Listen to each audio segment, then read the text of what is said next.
DCGB Ngunyan. Anainot, pirming nanginginutan. Always number one. Always number one. DCGB 729 kHz. Enot sa Bareta. Enot sa Gabos. Ang DCGB, aktibong miyembro kan kapisanan ng mga broadcaster ng Pilipinas. Ang oras sa Bilog na Nasyon, 4 minutos makalihis ang alas 12. Ipinipresentar kan Radyo DCGB ang kabilugan kan mga baretang kinalap kan pinagsarong puwersa kan News Center asin Mega Force Patrol. DCGB Bareta alas 12. DCGB Bareta alas 12. Mga pinakahuring pangyayari sa Kabikolan, sa nasyon asin ibang parte kan kinaban. Ibabareta na ngunyan. DCGB Bareta alas 12. Ngunyan ang sa inyong tagapagbareta. Marhay na udto, ako si Morgan para sa DCGB Bareta alas 12. Kaibanan ko man si Jasmine Baloloy. Marhay na udto sa imo, Jasmine. Yes, maray na udto man po sa satuyang mga parantabay asin Sir Morgan.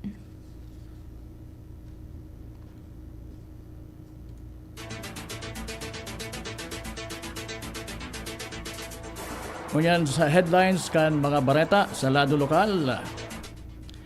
DOH nangapodan sa publiko manungod sa pagiging responsableng pet owners tangani malabanan ang rabies. Aleko, tinauan linaw ang mga kahaputan manungod sa 20 pesos na buffer stock fund. Maagi pa sa magkakanigong proseso sa ERC. Price monitoring kang karning orig sa rehiyon ipinaluwas kan DA Bicol. DOH Bicol ipinaluwas ang mga institusyon na bukas para sa HIV testing asin treatment sa rehiyon Bicol. Sa lado nasyonal, sobra 82,000 katawo na apektaran kan habagat asin bagyong Bising sigun sa NDRRMC. Mga imbueltong pulis sa pagkawarakan mga parabulang. Dakul pa sigon kay PNP Chief Police General Nicolas Torre. Nagadan sa pagsabog kan pagibuhan nin bala sa siyudad nin Marikina, uminabot na sa duwa. DOH gigisahon sa 530 milyon pesos na daipa nababayadan na guarantee letter sa mga pribadong ospital. Headline para sa ibang nasyon, tinangkas na cabinet official ni Russian President Vladimir Putin nako ang gadan. Baretang Sports, Bronny James, guminibunin magayon na performance sa 2025 Summer League debut. Ngunyan sa detalyes kan mga bareta sa lado lokal. Ang baretang ini hatod sa Indokan. This news is brought to you by Actimed Quality Generics. Isang pangalan, sigbisa ng maraming branded. Actimed Quality Generics. Nangapudan ang Department of Health o DOH Bicol sa publiko na maging responsableng mga pet owners tangani malabanan ang rabies. Ang pahayag kan ahensya, katakod kan na irehistrong sobrang 24,000 na kaso din kagat nin hayop sa rehiyon Bicol sa enot pasanang tulong bulan kan taong 2025. Sigun kay DOH Bicol Medical Coordinator Dr. Xavier Vallejo, pinakahalangkaw na nairehistro sa Camarines Sur na maabot sa sobra 8,000 na insidente.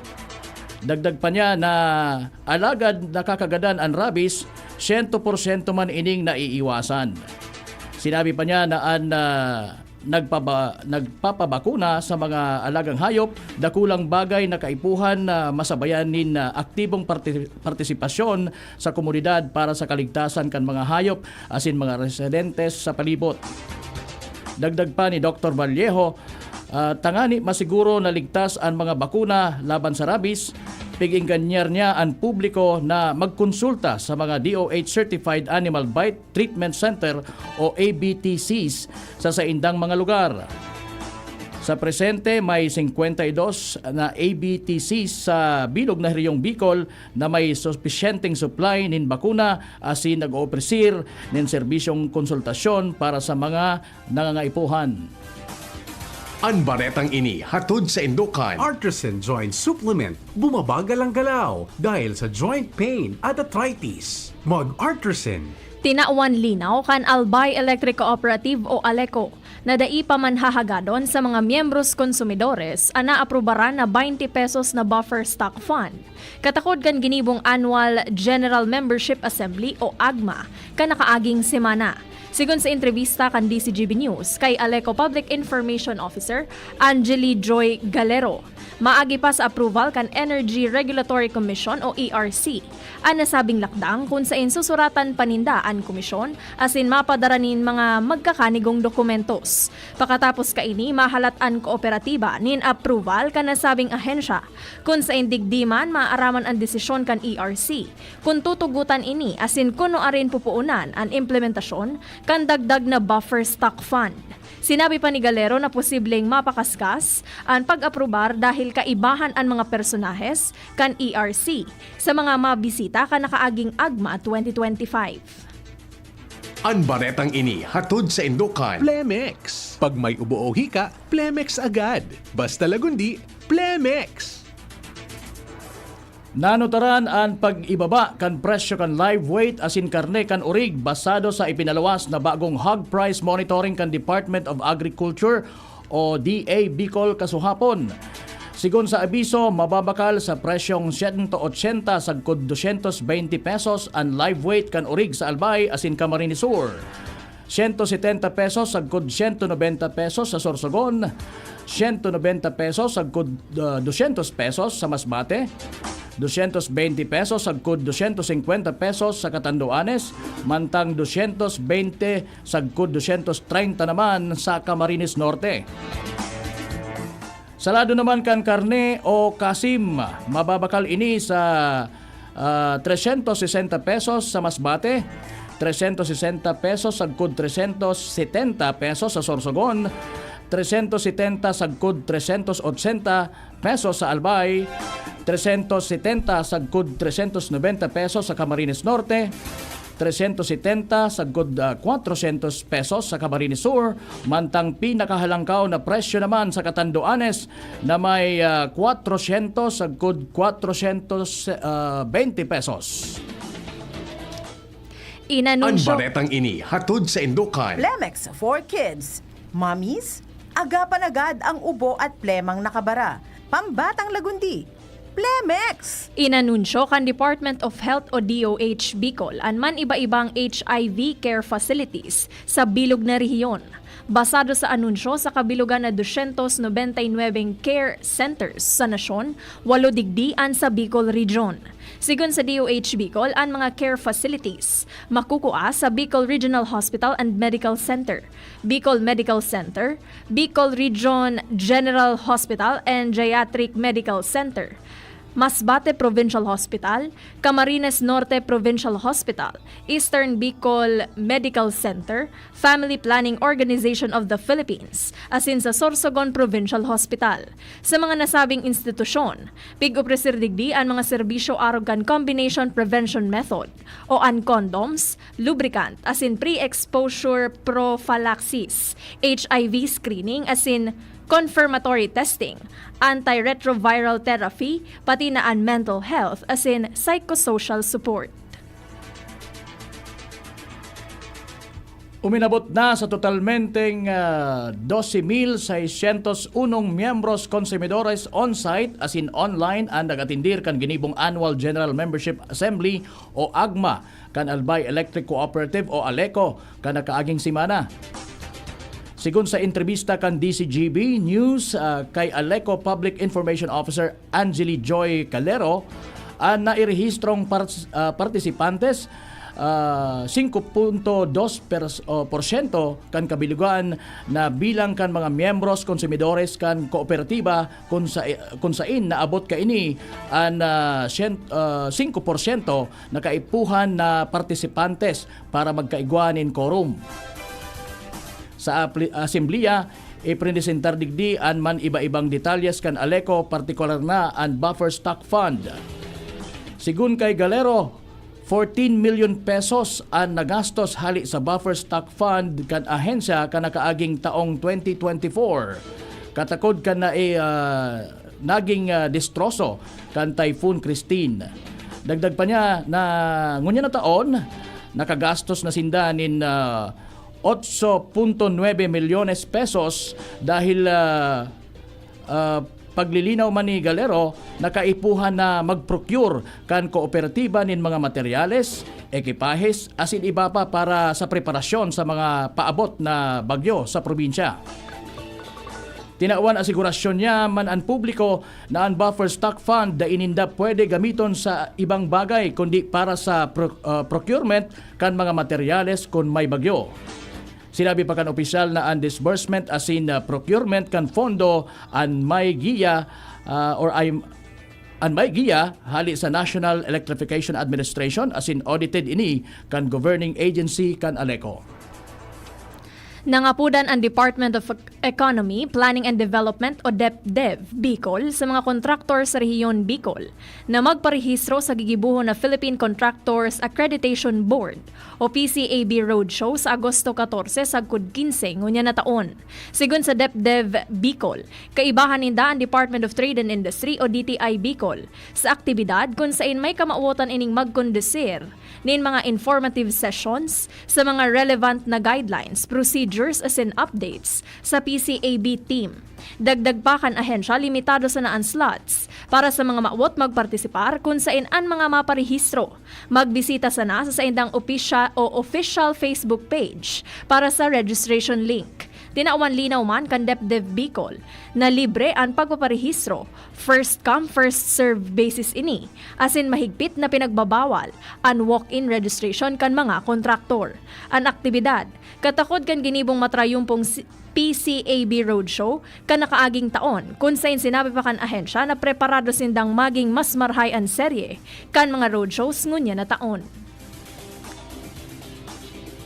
Sobra 1.1 milyon pesos ang kantidad din iligal na droga ang nakumpiskar kan mga personahes kan Police Regional Office o PRO5 katakod kan ginibong mga operasyon kasuhapon Hulyo 7 ngunya na taon. Sigon kay PRO5 Regional Director Police Brigadier General Andre Dizon, ang kantidad nakumpiskar sa ginibong apat na operasyon na kinondusir kan man iba-ibang heparatura kan ahensya kung saan anom na persona man ang naarestar. Dagdag pa niya ang kantidad hali sa nakumpiskar na 2 gramo nin marijuana asin 164 na gramo nin pinagtutubudang shabu.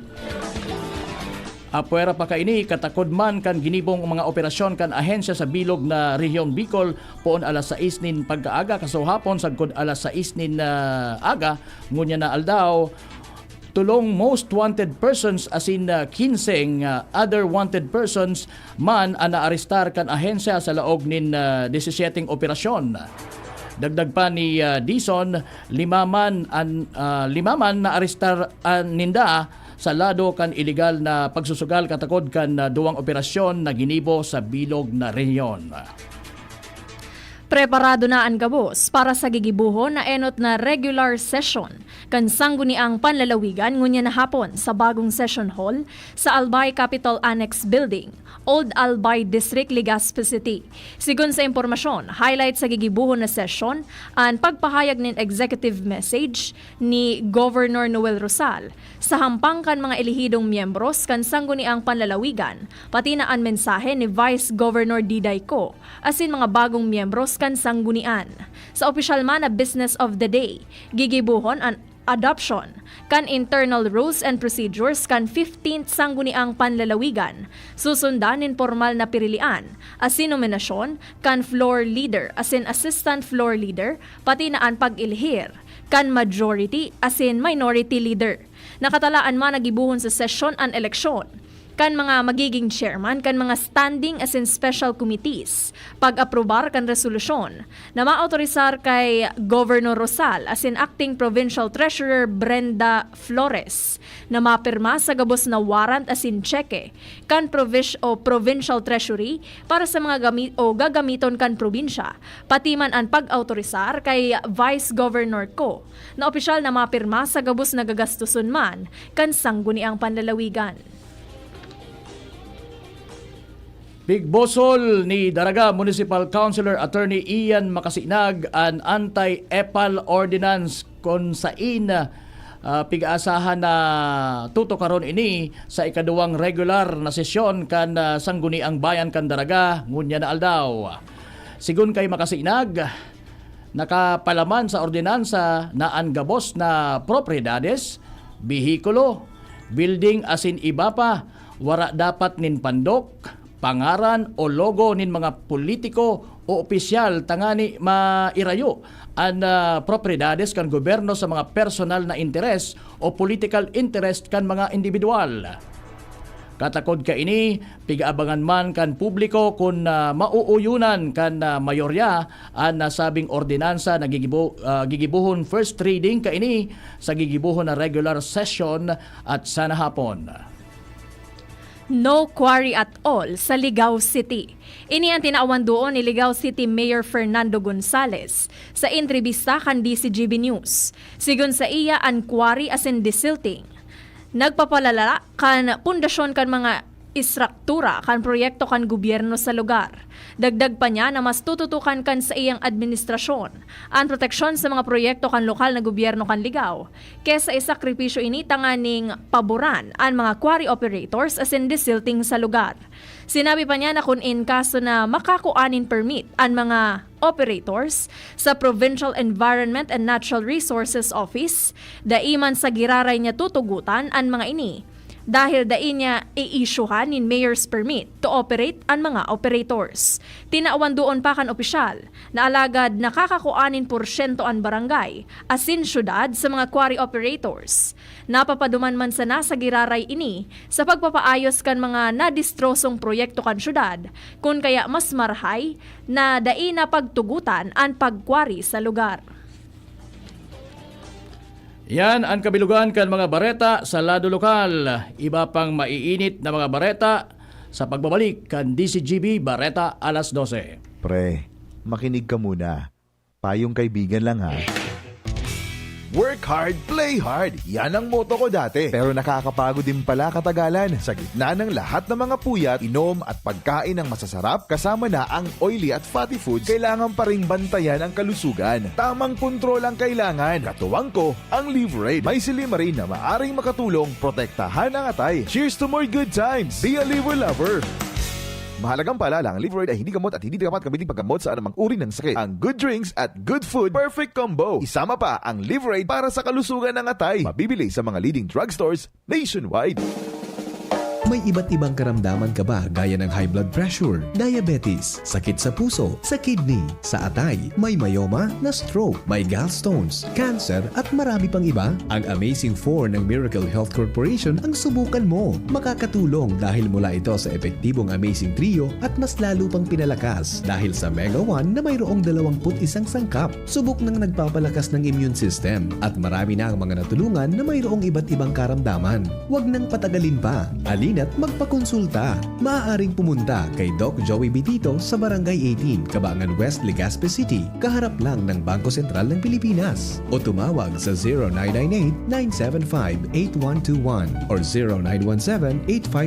0917-853-8933 para sa free consultation sa natural medicine. Mapapanood din ang serbisyong natural, kalusugan at bayanihan sa YouTube channel at sa Facebook page na Doc Joey Bitito. Inihahatid ng PhilHealth ang mas pinalawak na primary healthcare package para sa lahat ng Pilipino. PhilHealth Konsulta. Magparehistro na sa pinakamalapit na konsulta provider para sa inyong health risk screening at konsultasyon. Maaaring maka-avail ng mga gamot at laboratory test batay sa rekomendasyon ng primary care provider. Pumunta sa aming official website www.philhealth.gov.ph para sa mga detalye. Konsulta ka na. Maakyat nga itong tore na to. Pwede kong ibenta ang makukuha kong bakal. Alam mo ba na delikado ang gagawin mo? Maaari kang makuryente at mamatay. Mamamatay? Ganun katindi? Oo, maliban dyan, ang pagnanakaw, pagbibenta o pagbili ng anumang bahagi nito ay bawal sa ilalim ng Republic Act 7832 o Anti-Pilferage Act. Maaari kang makulong at magmulta kapag nakakita ng ganitong gawain. I-report agad sa 0917-847-6427 o 0918-847-6427. Isang paalala mula sa NGCP. Minabalik ang DCGB Bareta alas 12. Ngunyan sa detalyas kan mga bareta sa lado nasyonal. Suminakat na sa sobra 82,000 na individual ang numero kan apektaran na sa pinagbiyong epekto kan bagyong Bising asin habagat.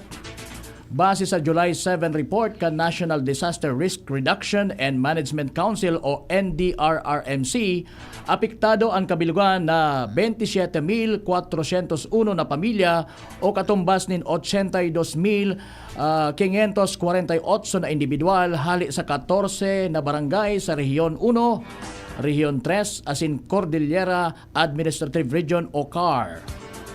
Sigon sa ahensya, na igwang 14 na mga harong ang naraot.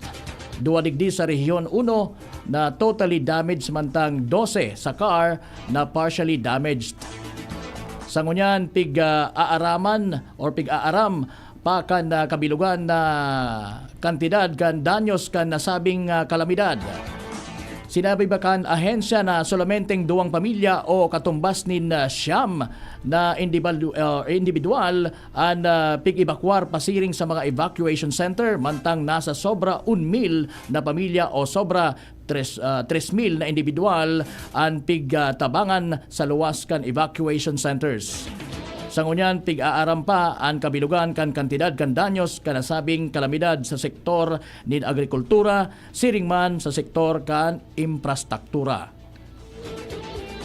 Nagtutubod si Philippine National Police o PNP Chief General Nicolas Torre III. Nadakulpang pulis ang embwelto sa kaso kan mga nawawarang parabulang. Apwera sa 15, nasa restrictive custody ngunyan. Sa press briefing sa Camp Crame, sinabi ni Torre na hali sa man iba-ibang unit kan PNP. Ang 15 pulis asin may ranggong Lieutenant Colonel ang pinakahalangkaw na opisyal sa mga ini. Sa nasabing numero, tuloan sinikada na sa serbisyo asin saro, ang madali nang magretiro. Alagad sinabi ni Torre na dai nagtatapos sa 15 ang mga pulis na pwedeng imbwelto sa pagkawara kan mga parabulang. Dahil posibleng mas dakol padigdi, ang numero base naman sa mga istorya kan iba pang testigo. Mantang kinumpirmar man ni Torre na nasa sa indang pangataman ang whistleblower na si Julie Dondon Patindogan alias Totoy asin nag-apply sa Witness Protection Program. Siniguro ni Torre nagigibuhon kan PNP ang gabos na sa indang makakaya para mapanimbag ang mga nasa likod kan krimen asin makamtan kan mga pamilya kan mga biktima ang hustisya na haloy na nindang pigmamawot. Puminakol na sa duwang katawo ang nagadan sa pagibuhan nin bala matapos ang nangyaring pagsabog sa siyudad nin Marikina. Kinumpirmar ni Police Colonel Geoffrey Fernandez ang hepe kan Marikina City PNP na dahil sa makusog na danyos na sinapar, daina naghaloy sa ospital ang duwang biktima. Mantang ang saro panindang pag-iriba, nagsapar nin danyo sa lawas. Ang mga biktima puro mga empleyado kan Arms Corps Global Defense Incorporated kung sain nagigibo nin bala ang mga ini kan suminabog ang primer na ingrediente sa pagibo nin bala bandang alas 12:15 nin hapon. Pagkatapos nin nagkapirang oras, nagadana ang duwang biktima sa Amang Rodriguez Memorial Medical Center dahil sa grabing lugad sa tikab gikan sa tuminama na shrapnel. Siniguro man kan kumpanya na makikipagtabangan sinda sa gigibuhon na investigasyon kan mga kapulisan.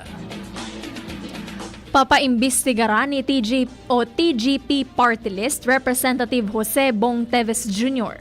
sa Kamara de Representantes napabareta na pagsayuma kan mga pribadong ospital na mag-ako nin guarantee letters bilang bayad kan mga nagtitios na pasyente.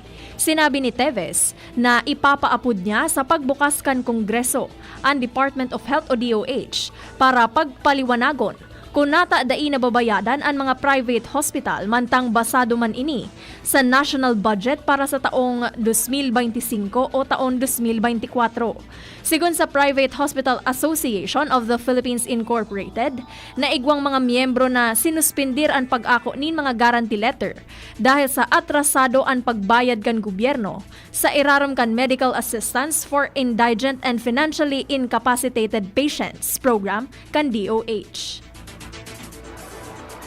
Nagkasararo ang darakulang negosyante, educational institutions, nagkapirang non-governmental organizations asin mga individual para ipaglaban ang K-12 or K-12 program sa tahaw kan mga pangapudan na ibasura ang senior high school.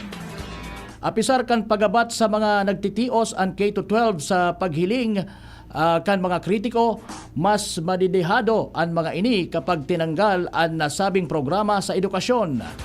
Sinabi ni Philippine Business for Education or PBED President asin co-founder Chito Salazar na ang paghali kan K-12 sarong lakdang na anti-poor. Sinabi pa na haloy nang may dagdag na taon ang mga pribadong eskwelahan sa preschool asin kindergarten para pakusugon ang pundasyon kan mga aki. Bakong pagbasura sa K-12 ang kasimbagan digdi, kundi ang pagpapautob kaini nin matanos. Nagpirma sa pahayag kan suporta ang Philippine Business for Education, Makati Business Club, Management Association of the Philippines, Philippine Chamber of Commerce and Industry, Financial Executives Institute of the Philippines, Employers Confederation of the Philippines, Philippine Business for Social Progress, Alliance of Women for Action Toward Reform, Oxfam Philippines, Philippine Association of Colleges and Universities as in Coordinating Council of Private Education Associations. Naihatod na kan Department of Social Welfare and Development ang kinakaipuhan na tabang para sa mga residenteng naapektaran nin flash flood sa barangay Pasunanca sa Zamboanga City. Napag-araman na nangyari ang insidente kanakaaging Sabado. Sigun sa ahensya kaibahan sa indang naihatod na tabang ang 571 na kahon nin family food box sa mga displaced families darakan pagbaha. Base sa datos, maabot sa 739 na pamilya o katumbas nin 2,000, 374 na katawo ang nairehistrong apektado kan pagbaha sa nasabing lugar. Sa ngunyan, maabot sa 9 na evacuation centers ang paramientras na pigdadagusan kan mga pamilyang nag-evacuar gikan sa kanya-kanyang mga arong. Makukuha ini sa Barangay Tumaga, Pasunanca, Bualan, Tugbungan asin Lunzaran. Apera kaini siniguro kan ahensya na supisyente ang sa indang stock nin relief item asin nakahanda ining i-distribuir in kaso kinakaipuhan. Bareta sa ibang nasyon. Nakuanggadan ang tinangkas na cabinet official ni Russian President Vladimir Putin. Sigun sa investigative committee, nahiling kan mga otoridad ang bangkay ni Russian Transport Minister Roman Starovoyt. Pigsasabing naghugot ini gamit ang saring klase nin badil.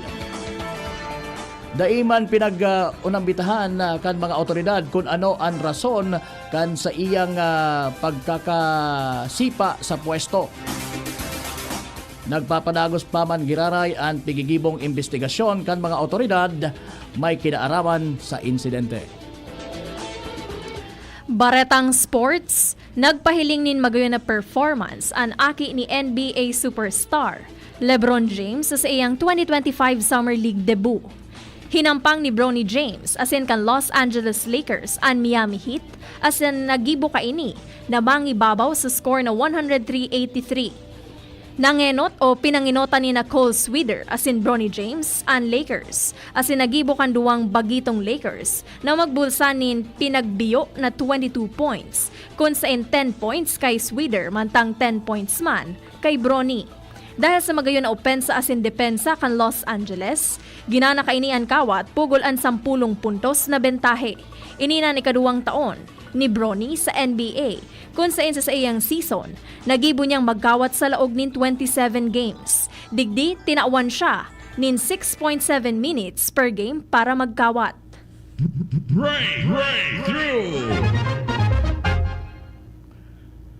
Naimbento kan sarong Pilipino ang sarong microscope o sarong portable keychain microscope na magagamit kan mga estudyante. Ang inventor na si Jeremy De Leon ang ginana ang James Dizon Award dahil sa nasabing imbensyon. Si Jeremy kakagraduar pa sana sa kursong Manufacturing Engineering hali sa Mapua University. Sigun sa iya, ginamit niya ang sa iyang mga nakuang datos sa research tangani makabilog nin microscope. Sarong single lens microscope na pwedeng makapag-magnify nin sarong bagay nin 125 sagkod 400 na beses kung hilingon ini sa smartphones. Dagdag pa niya, nagibo ini sa food grade silicone asin waterproof. Sa ngunyan, sobra 3,000 na mga estudyante asin maestra ang nagagamit kaini kung sain naikondusir naman kan sa iyang team ang donasyon sa nagkapirang eskwelahan sa nasyon tangani magamit ini. Istoryang naiiba. Sarong lalaki hali sa Xiongnan University of Economics and Law sa Wuhan, China, anadakop na nagsulog nin pambabaing bado tanganing magkuanin exam para sa sarong babaeng estudyante. Sigun sa impormasyon, binayadan kan estudyanteng babae na may apelyidong Lee ang lalaki para magpanggap na siya ini asin mag-exam para sa advanced accounting exam. Nagsulog nin wig asin face mask ang suspect tanganing maarog ang itsura asin sulugon ni Lee. Sa examination venue, nahalata kan sarong proctor na peke ang buhok kaini, kaya sinabihan siya nga lion ang sulog niyang wig na daiman sinunod kan suspect. Nagkakumusyon mantang may sarong exam taker na nakamidbid sa suspect, kaya marikas ining nagtaka sa lugar. Nagpaluwas nin pahayag ang universidad na pagkumpirmar sa insidente kung sa imposibleng hampangunili ang expulsion dahil sa pagbalgar sa patakaran laban sa cheating. Flashback. Ngunya na aldaw, Hulyo 8 taong 1896 namundag si Alfredo Carmelo, sarong bidbid na aviator. Din kan mga Pilipinong piloto asin businessman sa Manila. Si Carmelo ang minidbid bilang enot na Pilipino na nakapalayog nin eroplano na solo sa Pilipinas kung sain pugol niya ang number 1 na certificate hali sa enot na aviation school ang Curtis Aviation School sa nasyon. Saro siya sa anom na estudyante kan kursong aviation sa irarom kan pilotong si Alfred Croft. Dakulang parte para sa iya ang makapagpalayog nin eroplano kung kaya nagbakal siya nin sa diri niyang Curtis JN-4D tangani may magamit siyang sa diring eroplano. Kan Enero 9, 1920 siya mismo ang nagpababa asin nagpalayog kan sa iyang Seagull na eroplano kung sain nagibo niya man ang duwang magkasunod na biyahe sa Manila or sa Manila Bay asin Cavite. Dahilan kaini siya ang pinakainot na naging Pilipinong aviator. Asin yan ang katripunan kan mga baretang nakalap sa nakalihis na anom na oras. Ako si Morgan. Ako man po si Jasmine Baloloy. Mga nagsurat kan mga bareta, News Director Mar de la Cruz, asin si Nicole Gloriane. Sa lado teknikal, Juna Poles, asin Jerome Martinez.